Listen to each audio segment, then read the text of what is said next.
जरा सुनिएगा।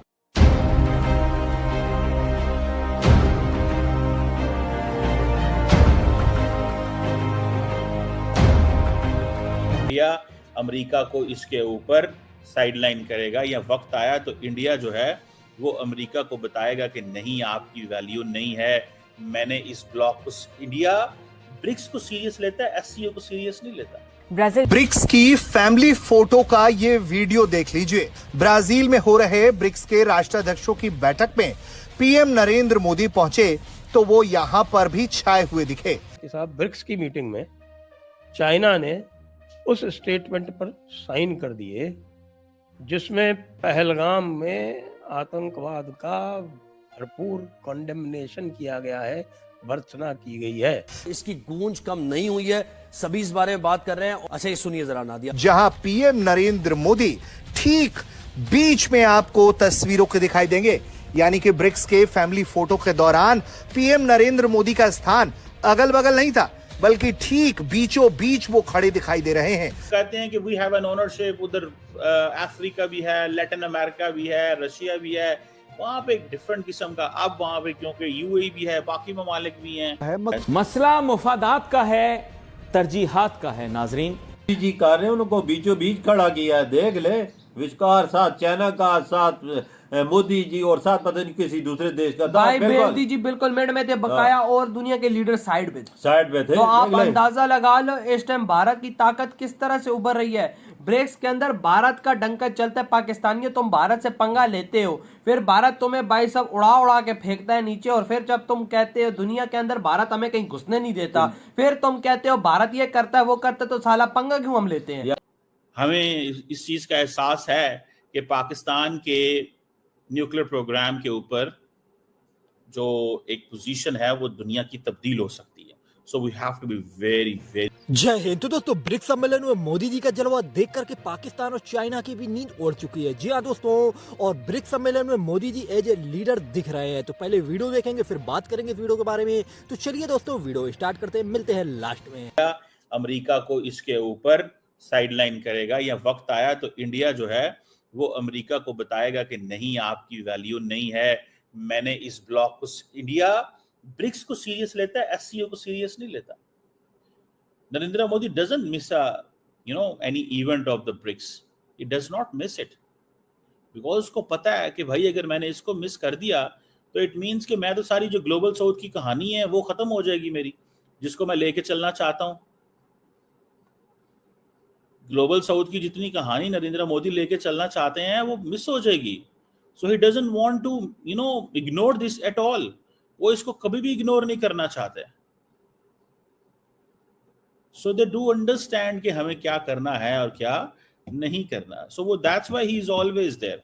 वो हमेशा वहां पे होते हैं, प्राइम मिनिस्टर मोदी। सो इससे अंदाजा लगा लें कि वो ये जो ग्लोबल साउथ की बातें हैं, इंडिया वाकई ही सीरियस है that India should be given role in global south.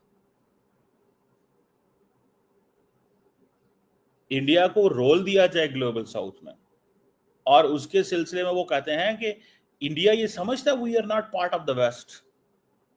ये हमें एक जो, लेकिन ये प्रॉब्लम ये है कि दिस इज सो हॉच पॉच। अब देखिए, फॉर एग्जांपल आप जस्ट ये झंडे देखें। Iran different political system, Ethiopia different political system, Egypt different system, south Africa, China, India, Russia, Brazil, 8 झंडे लगे हैं मिसाल के तौर पे। इन 8 झंडों के पॉलिटिकल सिस्टम अलग है। ब्राजील का अलग है, रशिया का अलग है, इंडिया का अलग है, चाइना का अलग है, हर एक का अलग है ऑलमोस्ट। ये पार्लियामेंट्री है, प्रेसिडेंशियल है, इनमें 3 डेमोक्रेसी है किसी हद तक, सो कॉल्ड, जैसे तैसे भी कह लें उन्हें। ईरान का अंदर विलायत फकी है, इजिप्ट के अंदर डिक्टेटरशिप है, ठीक है। सो इथियोपिया के अंदर जिस तरह का हॉच पॉच सिस्टम चल रहा है, वहां पे चलो डेमोक्रेसी है। So the point here is कि ये आप देखें, ये मुल्क क्या कर रहे हैं, या इनकी क्या अप्रोच क्या है, समझ रहे हैं आप बात को। So things are very very changed. चीजें बड़ी तब्दील हो चुकी हुई हैं, चीजें वैसे नहीं है।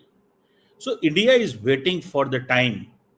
इंडिया वक्त का इंतजार कर रहा है कि कब, जैसे चाइना वक्त का इंतजार कर रहा है ना, इंडिया भी वक्त का इंतजार कर रहा है कि अमेरिका कब इतना कमजोर हो कि हम अपने इस बने हुए ब्लॉक के जरिए वो जो मल्टीलैटरलिज्म की बात करते हैं या मिनी मल्टीलैटरलिज्म की बात की जाती है या कहा जाता है कि एशिया में मल्टीलैटरलिज्म होनी चाहिए, तो हम फिर चाइना से कहेंगे लड़ाई करेंगे, हमें हिस्सा दो।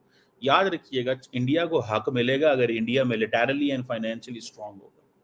ना तो इंडिया अभी at this point militarily strong है ना, और उसकी वजह they are importing so much, they are not as advanced as आप इंडिया की लीडरशिप, मिलिट्री लीडरशिप की अगर बातें सुने तो they will tell you, political leadership will tell you something else, the military leadership will tell you something else. उसकी वजह ये है because the military leadership is actually into the game, political leadership ने बहुत सारी चीजें जो है वो करनी होती। सो ये they do understand all that, इनको इस सारी चीजों का पता है। सो मोदी साहब जो है वो he does understand, मोदी साहब इस सारी गेम का खिलाड़ी है, उसे पता है मैंने कल को मौका मिले तो मैंने कमजोर करना है वेस्ट को, मैंने अमेरिका को कमजोर करना है, मैंने बरतानिया को कमजोर करना है, और मैंने कमजोर बरतानिया और अमेरिका का फायदा उठा के इंडिया को एज ए मेजर प्लेयर के तौर पे लेके आना। This is what prime minister Modi is saying. So इसीलिए बैठ के ईरान पे कंडेम कर रहे हैं यहाँ पे, आप जरा just understand. So India condemned, SCO में नहीं कंडेम किया क्योंकि एससीओ को समझते हैं कि ये चाइनीज डोमिनेंट है। सिर्फ यहीं से आप अंदाजा लगा लें, you will come to know the reality कि रियलिटी क्या है या हो क्या रहा है। पड़ोसी मुल्क है भारत, उसका 6 टाइम्स ज्यादा ग्रोथ रेट है पाकिस्तान से, और 2050 तक ये कहा जाता है कि अगर यही ग्रोथ रेट रहा और इसी हुजम से इनकी इकोनॉमी भारत की बढ़ती रही तो वो पाकिस्तान के ग्रोथ रेट से 40 टाइम्स ज्यादा हो जाएगा।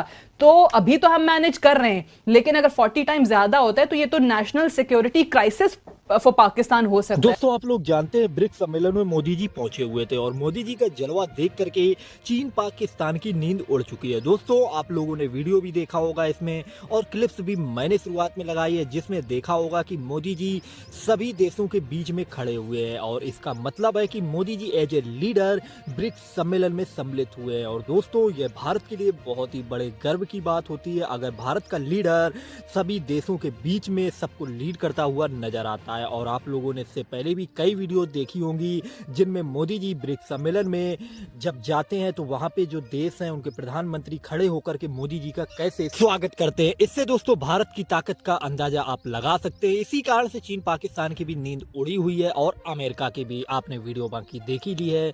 आप लोगों को वीडियो कैसी लगी आप लोग भी अपनी राय कमेंट्स में जरूर देना, और अपने चैनल मेरा हिंदुस्तान न्यूज को लाइक एंड सब्सक्राइब करके बेल आइकन को ऑल पे कर लेना, जिससे मैं जो वीडियो डालूंगा उनके नोटिफिकेशन आपको मिलते रहेंगे। तो चलिए दोस्तों, मिलते हैं नेक्स्ट वीडियो पे। जय हिंद, जय भारत।